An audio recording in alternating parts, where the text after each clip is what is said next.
রোগী মৃত্যুর পর চিকিৎসায় গাফিলতির অভিযোগ তুলে হাসপাতাল ভাঙচুর করলেন মৃতের বাড়ির লোকজন। বাধা দেওয়ায় মারধর করা হয় কর্তব্যরত নার্স এবং পুলিশ কর্মীদেরও। শনিবার 23 নভেম্বর এই চাঞ্চল্যকর ঘটনাটি ঘটেছে কলকাতার বুকে একটি সরকারি হাসপাতালে। আরজিকর কাণ্ডের পর ফের কলকাতার বুকে একটি সরকারি হাসপাতাল ভাঙচুরের ঘটনায় চাঞ্চল্য ছড়িয়েছে। জানা গিয়েছে ঘটনাটি ঘটেছে বন্দর এলাকার বিদ্যাসাগর হাসপাতালে। শনিবার রাত 8:20 নাগাদ বেহালা ঠাকুরপুকুরের বাসিন্দা বছর 30-এর শেখ মেহমুদ আলমকে হাসপাতালে আনা হয়। বুকে ব্যথা হওয়ায় ইসিজি করিয়ে পেন কিলার দেওয়া হয় তাকে। জানা গিয়েছে হাসপাতালে আসার পর তার আরও একটি হার্ট অ্যাটাক হয়, আর রাত 8:40 তাকে আরও একটি সিপিআর দেওয়া হয়, কিন্তু কোনো লাভ হয়নি। শেষ পর্যন্ত রাত 8:50 শেষ হয়ে যায় সব কিছু। এদিকে রোগী মৃত্যুর খবর চাউর হতেই রাত 10:30 থেকে হাসপাতাল চত্বরে জড়ো হন প্রায় কয়েকশো মানুষ। এর মধ্যেই দেহ রিলিজ করে পরিজনদের হাতে তুলে দেওয়া হয় দেহটিকে গাড়িতেও তোলা হয়, কিন্তু এরপরেই রোগীর পরিজনরা চিকিৎসার গাফিলতির অভিযোগ তুলে চিকিৎসার ডকুমেন্ট চাইতে শুরু করেন। হাসপাতাল জানায় কোর্ট অর্ডার ছাড়া এইভাবে সরকারি হাসপাতালের চিকিৎসা সংক্রান্ত নথি কাউকে দেওয়া সম্ভব নয়। অভিযোগ এর মধ্যেই প্রায় 150 লোক ইমার্জেন্সি অবজারভেশন ওয়ার্ডের ভিতর ঢুকে পড়ে। সেখানে ব্যাপক ভাঙচুর চালানো হয় বলে অভিযোগ। সেখানে থাকা দুজন রোগীকে তৎক্ষণাৎ হাসপাতালের তরফে অন্যত্র স্থানান্তর করা হয়। অভিযোগ, নার্সিং কর্মীদের গায়েও হাত তোলা হয়। বাইরের গেটেও ভাঙচুর চলে। এই হাসপাতালে আলাদা করে কোনো কার্ডিওলজি বিভাগ নেই। শনিবার রাতের এই ঘটনায় একজন নার্সিং স্টাফকে বেধড়ক মারধর করা হয়েছে বলে অভিযোগ। বেশ কয়েকজন পুলিশ কর্মী আহত হন বলে অভিযোগ। হাসপাতাল কর্মীদের মারধর ও হাসপাতাল ভাঙচুরের ঘটনায় এ পর্যন্ত 22 জনকে আটক করেছে পুলিশ।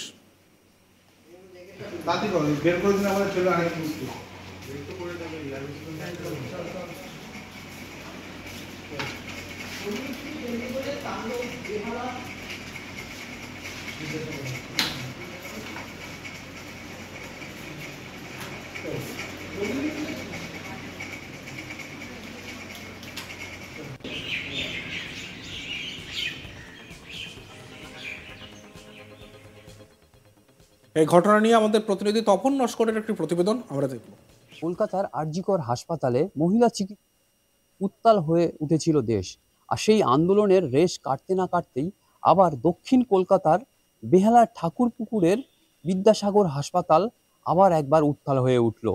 এদিন 8:20 নাগাদ ঠাকুরপুকুরের 30 বছরের এক যুবক শেখ মেহমুদ আলম নামে এক যুবক হৃদরোগে আক্রান্ত হয়ে বিদ্যাসাগর হাসপাতালে তাকে যখন নিয়ে আসা হয়, তখন 8:20 নাগাদ চিকিৎসকরা যখন তার চিকিৎসা শুরু করেন এবং ইসিজি করতে থাকেন, তখন আবার তার দ্বিতীয় অ্যাটাক হয়।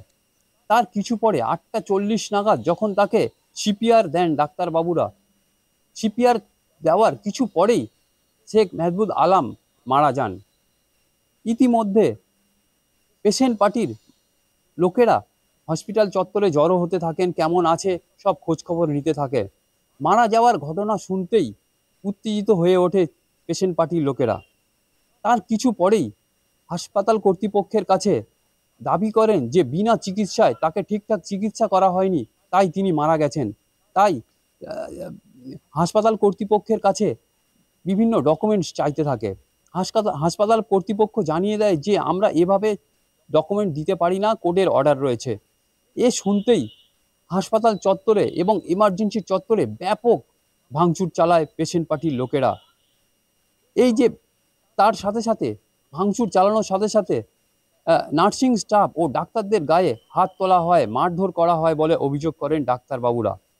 এই যে ঘটনা, এই ঘটনায় ইতিমধ্যে কলকাতা পুলিশ 40 জনকে আটক করেছে এবং এই যে নার্সিং স্টাফ ও চিকিৎসকদের গায়ে হাত দেওয়া নিয়ে কলকাতার মেয়র ফিরহাদ হাকিম ব্যাপক নিন্দা করেছেন এবং আগামী দিনে এর কঠোর শাস্তি, যে যারা চিকিৎসকদের গায়ে হাত তুলছে কঠোর শাস্তির দাবিও তিনি করেছেন।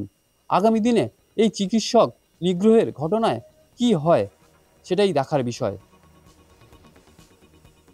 রোগী মৃত্যুর পর চিকিৎসায় গাফিলতির অভিযোগ তুলে হাসপাতাল ভাঙচুর করলেন মৃতের বাড়ির লোকজন। বাধা দেওয়ায় মারধর করা হয় কর্তব্যরত নার্স এবং পুলিশ কর্মীদেরও।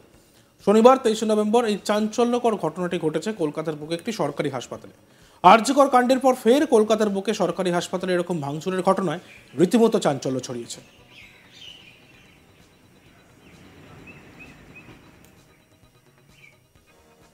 দেখতে থাকুন আজ তাক বাংলা, সাবস্ক্রাইব করতে ভুলবেন না।